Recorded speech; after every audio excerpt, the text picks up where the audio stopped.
I'd like to welcome y'all to Secrets from the South. I'm your friend Scotty Ray, along with my co-host Terry.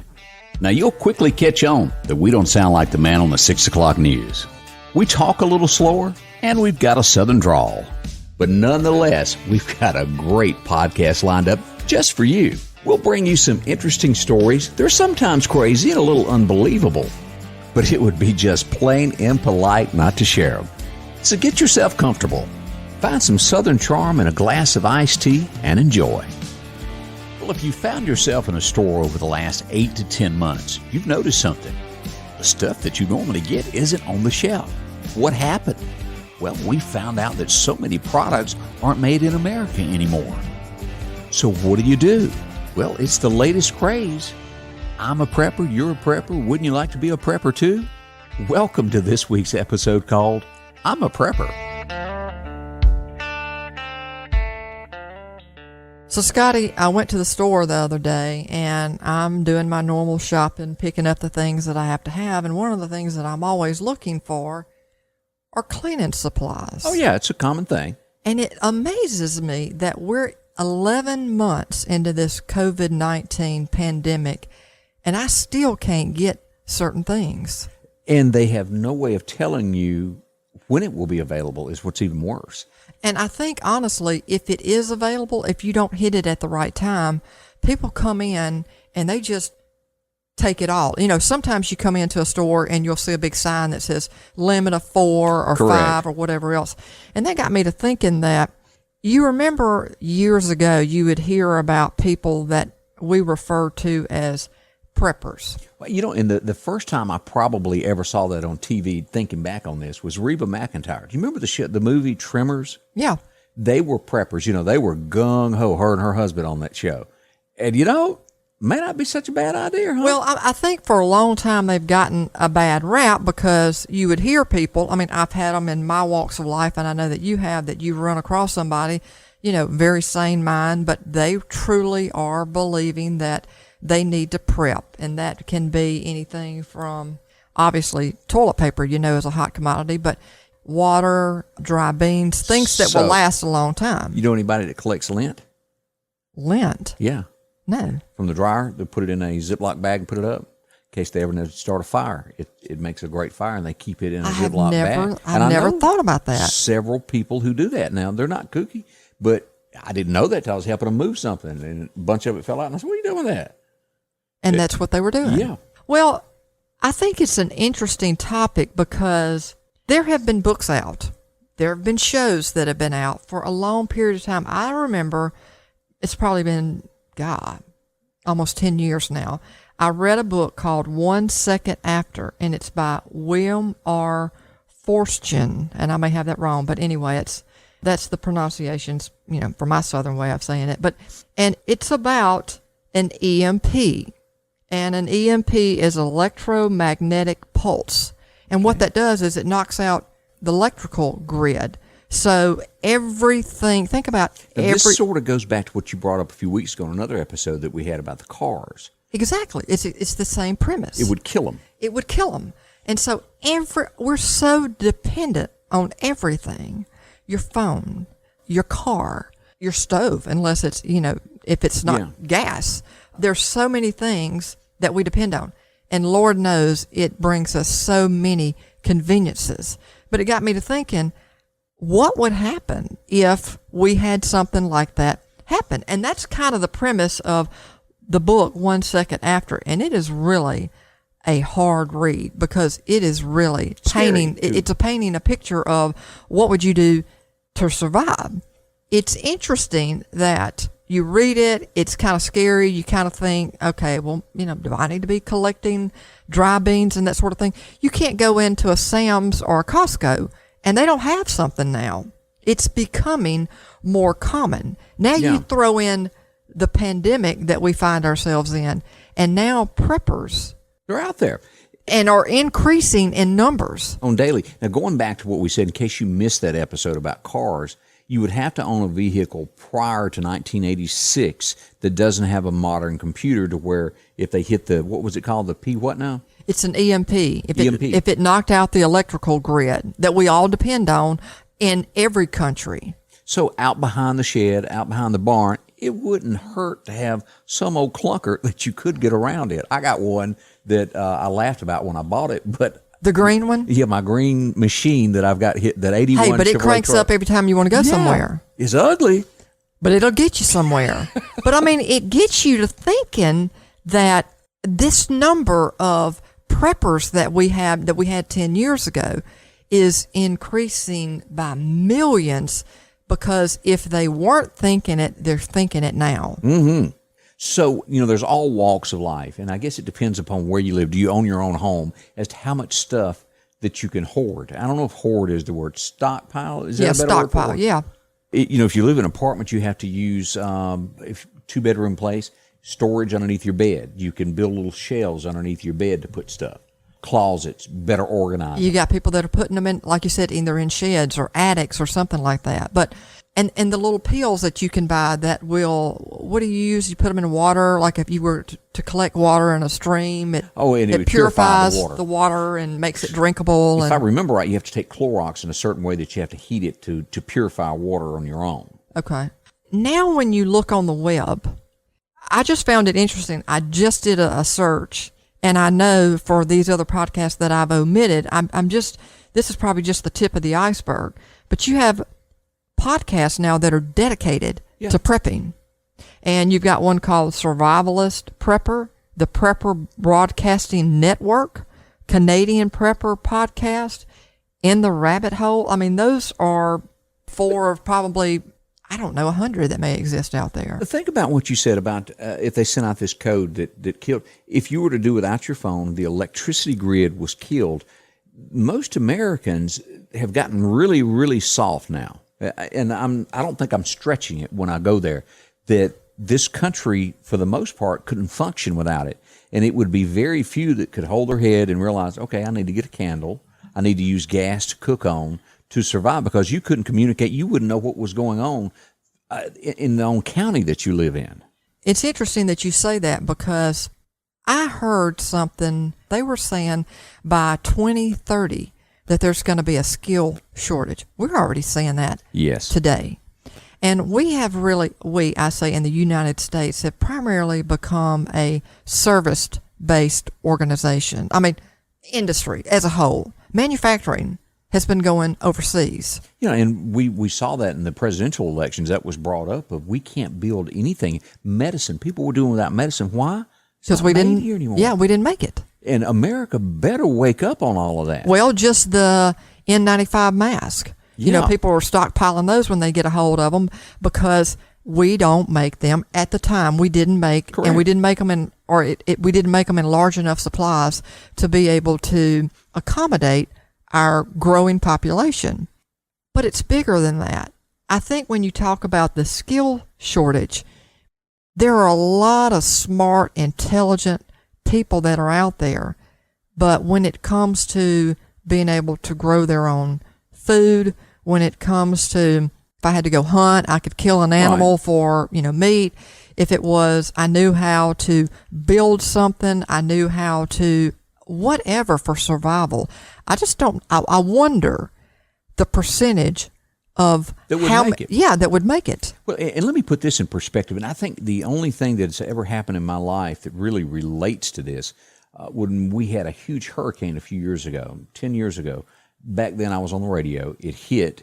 There was no power for about 3 weeks. And look how far inland we were. Right. And my voice was the only thing that made it inland all the way to the coast, because there was nothing else on. We were running off of diesel fuel on a generator to keep the radio station going. And so there was no interference anywhere. And so my voice went from here to the coast, and that's a long way.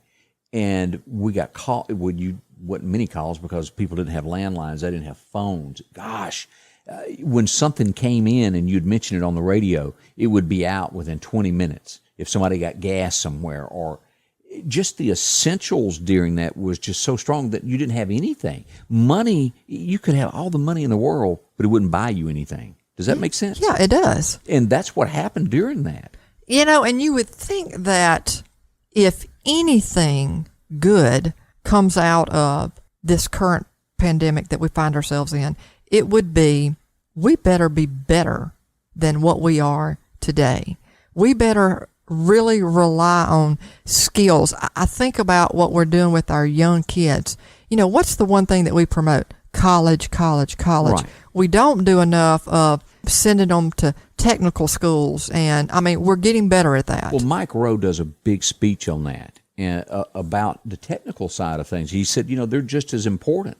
There's people that make six figures doing this. It's not something looked down upon, and I think for many years it was looked at that way. And that's just not the case. And you are absolutely right. I remember being in a thing for our state and got asked to attend it, and it was amazing that the whole thing was promoting to have a skill set and this assumption that you couldn't make good money doing it. They make great money. In a lot of cases, you got a kid that's going up there, you're spending $75,000, $100,000 to get a college education. They come out and they're going to be making, and I'm not knocking it, they're going to be making a salary that is a third of what they could make if they had a skill. Right. Do you remember the show that Mike Rowe did, the Dirty Jobs? Yeah. He made a statement about that. He goes, you don't think much about it. He goes, almost every one of them. He said, I'd probably put it at 90%. I think that was the figure Mike said, that they were millionaires, that they had started their own business. And, they were in slop and all, but they made good money at what they did. There's nothing to be ashamed of doing that. No, and I think that the good thing that comes out of this is I'm not a doomsday person, but I do think that if you don't do a SWOT analysis, if you don't go back and say, okay, what can we learn from this pandemic? As a country, as a state, as a family or whatever, it's that don't assume that somebody's going to take care of you. That's right. I think what we're finding out is we don't have the infrastructure to take care of everybody. You've got to be self-reliant. And these people that think that somebody's going to take care of me is just kind of, it's not smart thinking. So we talk a little bit about how we could be self-reliant. And so we talked about, maybe we need to take dry beans and store them, and we need to be better skilled at it. There are a lot of people out there, they don't know how to do things with their hands. When I said we're a service organization, think about how many of us have somebody that comes and cuts our grass, trims our trees, does those things, because honestly, we don't have the time to do them, and it's just, we think of it as it's money well spent because I can spend more time when I'm with my family, when I'm home, but that's not my forte. I'm doing something on the computer. I'm providing a service, but it's not utilizing my hands like you used to in the 1940s or, below that. Yeah, you wouldn't eat. Now, because of that, it makes you wonder, back to my original point, how many people could grow their own food? Oh, I bet it's very few. So many people don't do it. And now a lot of people don't realize what has happened out there. Say you go to the co-op and you go, hey, I want some peas to plant. Well, you go plant them, and used to in the old days, our grandparents, they'd take a few seeds, save them, they'd replant them the next year. Well, the seeds that you're buying now are called GMOs, which it does not reproduce. It's really? Yeah, it's good for one time. And they've done that, and that's what they're selling. Now, if you want the good stuff, it's called heirloom. And you better get you some of those, freeze them somewhere, hide them, because that's the only way you can make, because there's not going to be a co-op should the thing hit the fan, as they always word it. I saw something on 60 Minutes, and it's about this storage of nothing, and it's top secret, nothing but seeds. Yeah. Think about the importance of that. Go back to our original conversation where you go into a store or even a grocery store.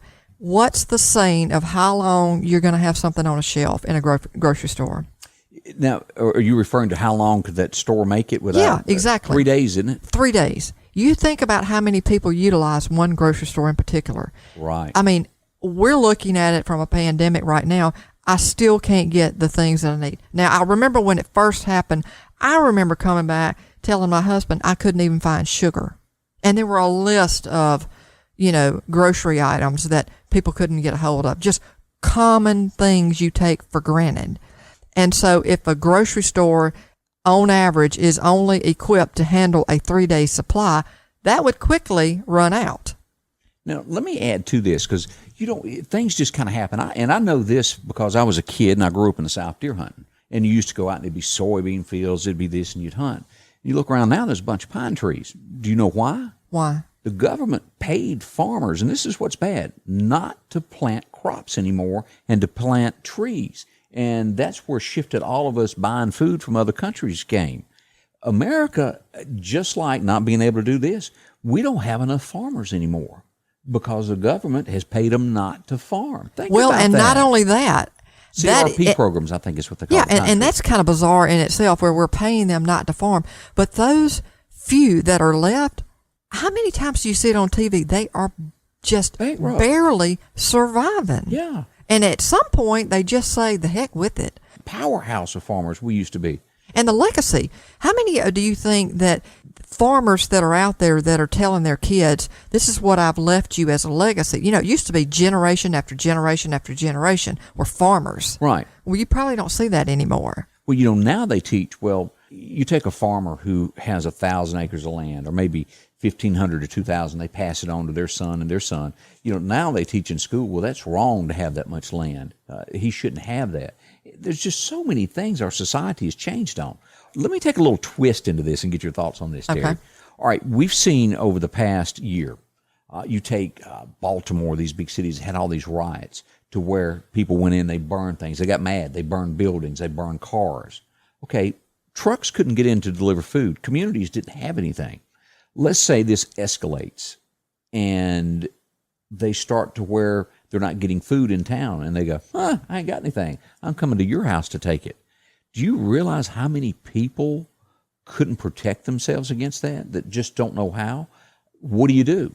You know, when you mention the word prepping, you know, they always say get you some form of protection, whether that's a gun, a stick, some way to protect yourself. Kind of like Walking Dead. Yeah, Walking Dead, because you know, I mean, trading will be money, like you said, won't mean anything Right. if you can't spend it on anything. You know, a gun is worth nothing unless you have ammunition. I remember back in the summer going in, and of course, I think maybe not. I was going to say everybody's got guns. They don't. But I looked at a case of 1,000 rounds of shells, and it was $400. I thought, oh, boy, that's a little high. I remember a few years ago, that was like $250. I'm not going to buy that today. Do you know how much that same box is to this moment? No. About $1,300. Yeah. So had I used my brain and went and borrowed $20,000 and bought that and then resold it, I'd be sitting pretty right now. But things like that you don't think of, but you got to protect yourself. And probably the most overlooked, you know, everybody says, go get you an AR-15. Well, an AR-15 is great. You can shoot a few times, but probably the most, if you're out there going, well, I need some type of gun, do not overlook the .22 rifle. The .22 rifle, you can hunt with it. It'll hold several shells. You can shoot a lot, and it's not expensive. A Ruger 10/22, perfect for protection and to feed yourself if you had to. So you think I need to go get a .22? I would. That's because of the ammunition, stockpile it. Well, so we talk about you either have those survival skills, you're either recognizing that you don't and you need to kind of hone in those skills, or you're just kind of saying, you know, I'm going to wing it and I'm going to hope that we don't have something like this again. I think there are a lot of people that kind of woke up when we had this pandemic. I mean, I know I did. I mean, who would have ever thought we'd be 11 months into this? I mean, thank goodness for the vaccine, but I think it's been a wake-up call for us to really make sure that we are prepared in case something like this happens again. And they've said this probably won't be the only time that we encounter a pandemic of some sort. So you either rely on others to take care of you, or you decide that maybe we've got to be smarter and put some things in place, or kind of hone some skills of, I could grow some tomatoes and I could do some cucumber, whatever it is. But this kind of leads into something else. There's a whole thing going on that you watch on TV, I don't know to what degree, on HGTV, okay, where you've seen the show called Living Off the Grid. Yeah, like the Mountain Men. Yeah, but it's show after show after show where you've got somebody that's building a house in Alaska. Yeah. Or somewhere like that, and they're living off the grid. So they're using solar power, or they've got, whatever, but there is no electricity coming to them. And it makes you wonder, is it just because they're trying to decompress and they want a simpler life and they've lived in the city, the metropolitan areas, and the hustle and bustle of the stress of their jobs and just the commuting and whatever it is, and they want something simpler for themselves or for their family. But I mean, they're in extreme remote locations. Right. Or do they know something we don't know? Yeah, but I mean, you're starting to see maybe it's always been that way and we've just not televised it, but you're starting to see a shift where people are looking at that and saying, this is what I want, like I said, for myself and my family. And you're starting to see more and more and more of that. So it does beg the question of why. Now, I've seen this, and tell me if you agree with it. A lot of people who prep, or let's just say that it were it hit the fan and things change tomorrow.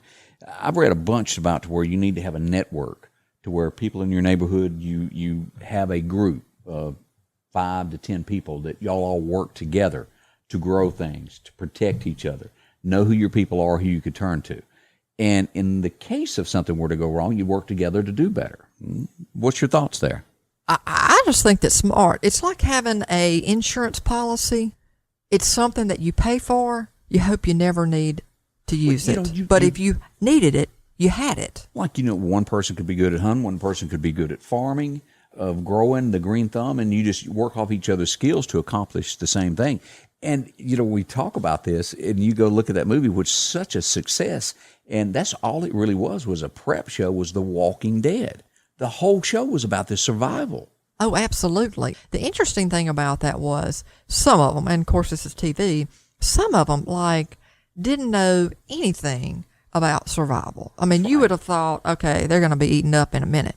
But over time, they turn out to be a bad $$sign. Oh, yeah, yeah. I mean, Rick was just like it on a stick. Yeah, and I think Carol. Oh, look at the flowers. Yeah, so anyway, she definitely ends up being something like that. So it does make you think that if you're not thinking about that, and I'm not saying, and I don't think either one of us are saying, hey, we're preppers, because I'm not. No, I keep a few things, but I wouldn't be near enough to the good if I needed to do something. I just think that it's been we're seeing a huge shift or huge wake-up call from this pandemic has caused us to look at things a little bit differently. I even know people that, you think about that, if everything were to stop tomorrow, no food came in, to where people have taken satellite images and they've looked up where food sources are stored, distribution centers. Really? And they've got it marked by satellite where they would go to get food. And of course, it'd be a big fight at that. You think about that. Know your surroundings with your satellite. Know what's near you. Well, how many people do you think that something like this would occur and you ask people to stand in a line orderly and you're going to get your rations? How long do you think that would last? Would not. It's chaos. It would be. It would be chaotic. So I don't know. It makes you kind of question if the people that are living off the grid and the people that are, I think the people that were known as preppers are getting a better rap today because of this thing. It's kind of it's opened up our eyes to the possibilities, and is this something that we ought to be taking note of? I was reading right here in front of me here. Per person, it says that water, you need to store 1 gallon a day per person. If things were to go off the grid, per person need that per day. And think about how hard that would be to come up with if you didn't have your own well. No way of electricity. If you're on city water and that's turned off, what happens? That's why I said I think it would be chaotic. And I think, like you said, eventually you would have to be in a spot where you could defend what you had, because the have-nots want what the haves have. And you would be good on this part here. I was reading this list of things you already get. Say you can't get fuel anymore. Well, your car's no good after the fuel runs out. A mountain bike. They say keep one of those kind of handy in case you needed to go somewhere, because you can travel at a higher rate of speed. We got 3 of those. So you're good. Keep a firearm, a shotgun, or something like that to where you could get food and protect yourself. Know your neighbors. Exercise a lot, because it says, do you realize that it says the average person, and this is somebody that's in good shape, say that you're going to work, your car breaks down in the midst of all of this, and you can't get home. About 17 miles a day is all you could travel on foot. The normal person. And they say carry you a bag in your car that's got a little bit of some type of food in it, some water. In case comfortable shoes. Yeah. Well, yeah, you ain't going nowhere in high heels. What they call that? They had that snowstorm in Atlanta, and it was a couple of years ago. They were talking about people were stuck trying to get home from work. They worked in downtown Atlanta. They lived on the suburbs, and it took them hours and hours and hours because they had to abandon their cars. Yeah. And you had women that were in heels trying to walk in this snow. It don't work. It wouldn't work for me. It goes on further to say your phone, your internet would be down, so print you some maps to where you know where things were. If you had to travel, go ahead and print you out some, have your little book at home with maps of the state highways of where it would go to where you know what you had to go to. Does that make sense? Yeah. Some other things of don't tell everybody that you're a prepper. Think about that. Say you've got 60 cases of water and you tell 10 people, well, they're going to be at your house that next morning going, hey, I know you got it. And then they can get ugly. Yeah. Your friends that you've known forever that you say, oh, they would never act that way. People will do crazy things in desperate times. Correct. Have a little cash on hand because you're not going to be able to go to the bank. No, the ATMs will not work. With this, it's not going to be summertime the entire time. Wintertime comes and you're cold. Firewood. Think about that. And you don't just cut enough firewood to make it a day or so. You would have to have some stuff piled up to keep warm. That's just, throwing that out there. Yeah, and that's things that you don't think about. The one thing that I always think about is the separation of my family. How would I ever get in touch with them so that we could make a plan to be together? You see what I'm saying? Yeah. If you're separated, whether that be 10 miles, 100 miles, or whatever else, and that's your immediate family, your natural instinct is you want to make a phone call or you want to make some plan where we can have a meeting place. Yeah. Well, if you don't do that ahead of time, they're on their own. It's like you're on your own. Have a tornado plan. Know when it turns bad, know what you're going to do. Doesn't hurt at all to do that. Yeah, so it does make you think. Next time you go in the grocery store and you see those empty shelves, are you making a plan? You might better. Now, before you go thinking those two are complete idiots, think back over the last 8 months. Did you try to buy a freezer, a refrigerator? Yeah, they didn't have any. Did you need a part for your tractor? Yeah, they weren't available either. Now, we're not saying drain your bank account. We're just saying be prepared and protect your family. It never hurts to plan ahead. We hope you enjoyed our podcast and will continue to listen more. We promise to provide stories that intrigue you, provide a little humor, reflect our heritage and culture, whether it's strange and alarming. Please leave us a review and let us know how we're doing. Let us know whether you liked or disliked. Do you have a story to share? If so, we'd like to hear from you. Please email us at comments@secretsfromthesouth.com and provide a brief description of your story along with contact information, and we'll be in touch. Until next time, a secret, what the old term means, better safe than sorry.